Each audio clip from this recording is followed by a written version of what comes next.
Hi guys, Tony here with a new lesson. Today we're going to look at the open E blues scale and how we can use it to improvise and create some tasty licks. Alright, so I've got 6 steps here and they all build on each other. So if you're a beginner and you've never done this stuff before, then this is perfect for you because it will give you some practical steps on how to get started with your bluesy journey. So step number 1 is to actually learn the scale. Alright, so the open E blues scale goes like this, 0, 3 on the low E. Now, you want to use the correct fingers. So I'm going to use my first finger for 1, my middle finger for 2, and my third finger for 3. Alright, so we've got 0, 3, 0, 1, 2, 0, 2, 0, 2, 3, 0, 3, 0, 3. And then we're going to come back up.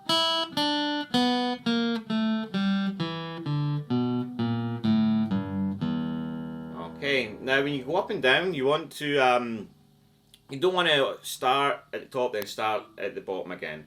You want to just keep on playing up and down in a flow. So what I mean by that is 0, 3, 0, 1, 2, 0, 2, 0, 2, 3, 0, 3, 0, 3, 0, and I don't go back to 3 again, I just come back up, 3, 0, 3, 2, 0, 2, 0, 2, 1, 0, 3, 0. Alright, now when I say learn it, get the muscle memory in. That's very important, that you just spend time, when you're sitting watching TV at night, or whatever, just go over that, because it's not about thinking about it. You don't want to be using your eyes or your brain to be able to express yourself, which is the ultimate goal here. Your fingers need to be able to speak the alphabet, as they say, right?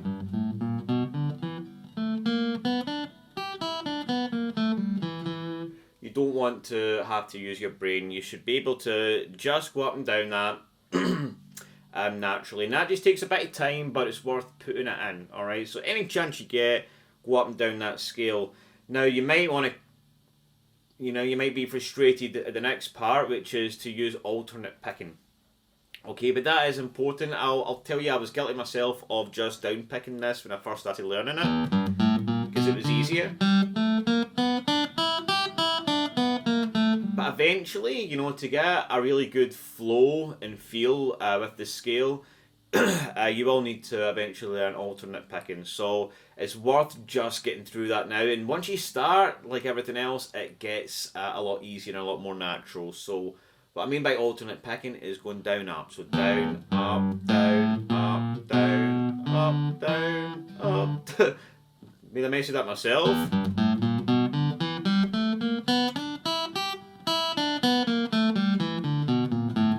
So down, up, down, up, down, up, down, up. It's worth putting in the time. Now, don't try and go fast either. Go really slow.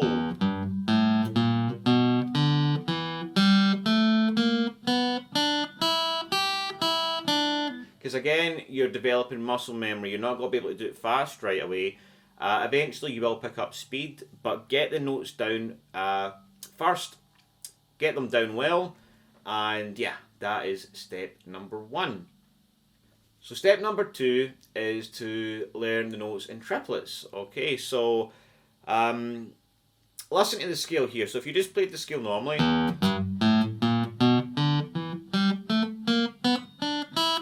alright, it's cool, but it's not very musical. When you start learning triplets, you're starting to go up with rhythm. So what I mean by triplets is going and counts to 3. 1, 2, 3, 1, 2, 3, 1, 2, 3, 1, 2, 3, 1, 2, 3.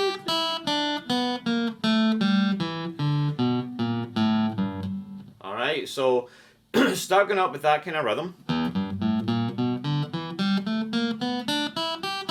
And what that's going to do is when you start to play, that muscle memory will kick in and you'll start to play with a little bit more rhythm and pizzazz, whatever that means. Pizzazz.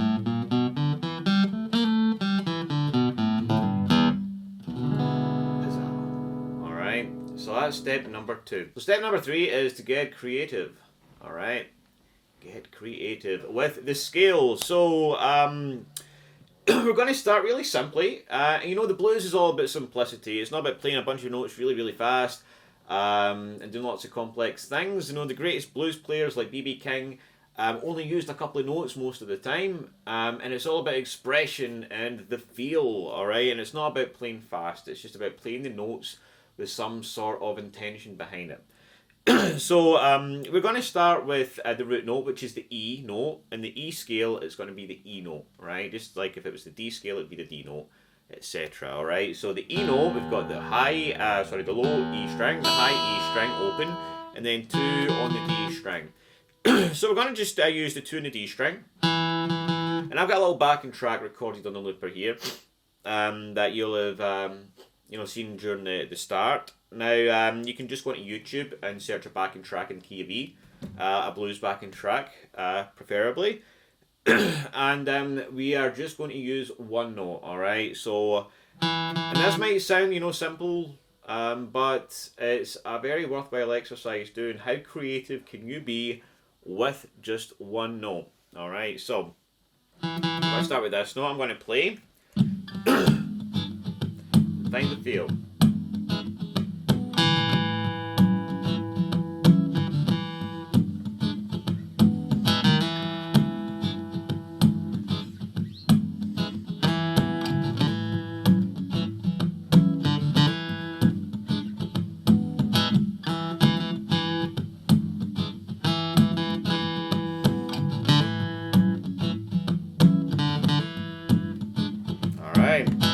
So there's not much you can do, but you get what I mean. You just need to find some kind of rhythm with it and play around with it. Now you can also use slide from the previous fret. You can hammer on.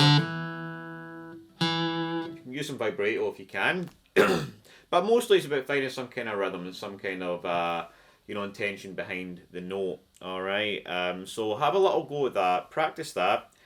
So now we want to branch out a little bit more, right? So we're going to start adding in notes around the root note to give us more to work with, alright? So let's play again.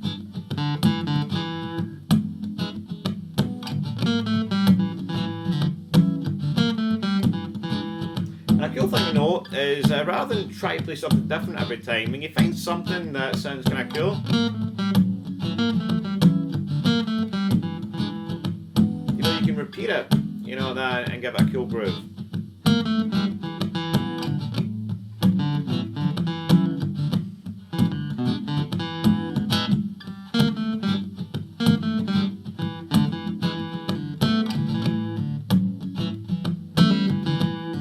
Alright.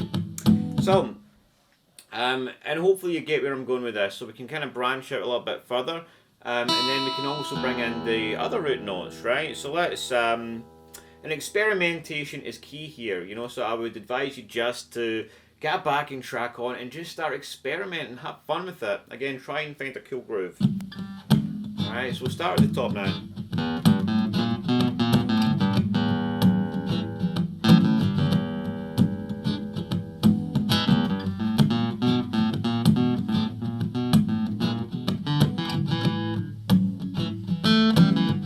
Let's go higher.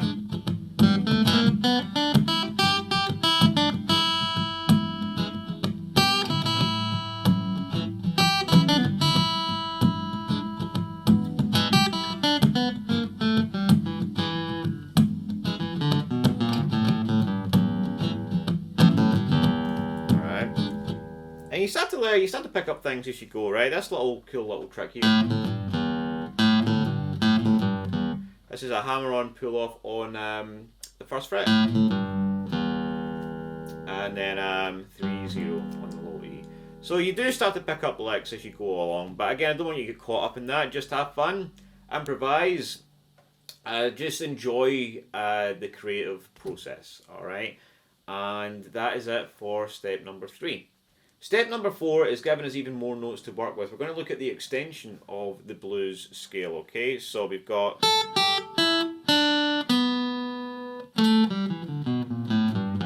Alright, now really we're only adding in 3 other notes, right?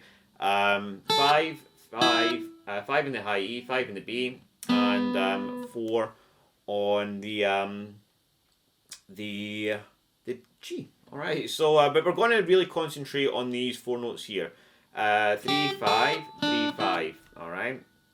So the root note in this case is 5 on the B. Alright, and again we're going to just see what we can do with this, this little box.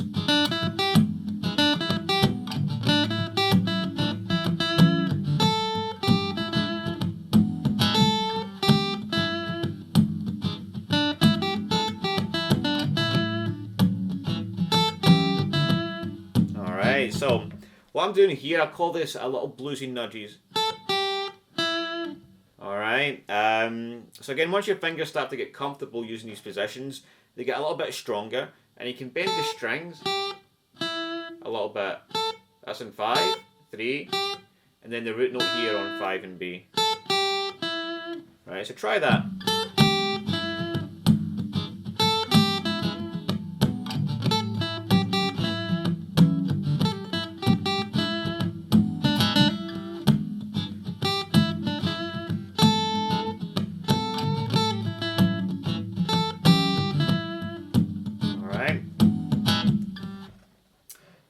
And the next step is to combine the two of them, right? So you want to combine the extension with the open E blues scale, right? Right, and we do that by using our middle finger. This is very worthwhile learning and getting the muscle memory down for this, because there's lots of different cool things you can do with it. So we're going to just start going 5, 3, 5, 3, middle finger on 4, and we've got to slide that down to 2. Sorry. Back to that root note, right? Just use that little lick to practice.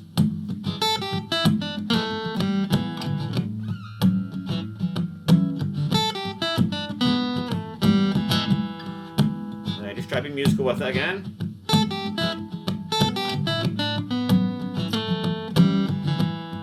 Alright, then the other way.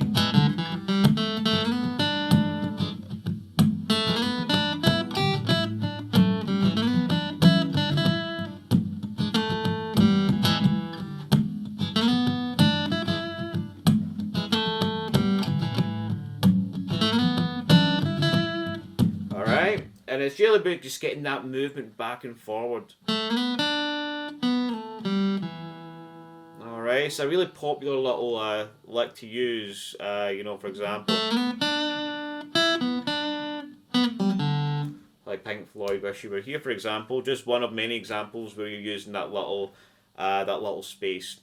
The final step I want to look at is to really utilise the blues note. Now the blues note we've already went over actually in the scale, not highlighted it. It's called many things, the devil's note and I don't know, other names, but it really gives a bluesy feel to the lick that you're playing, right?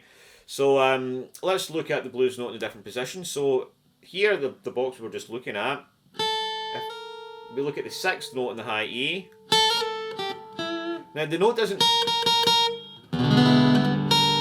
sound in key on its own, alright? So there needs to be context around it, so you need to be passing into another note. You can start with just a slide from 6 to 5. Alright.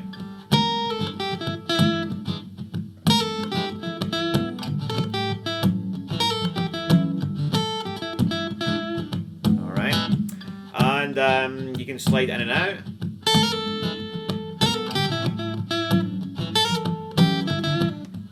Alright, same here.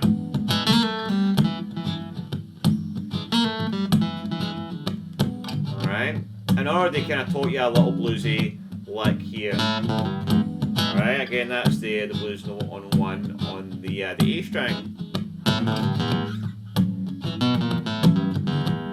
Alright, and a good way to use that is by, you know, hammering on and pulling off. Alright, so again.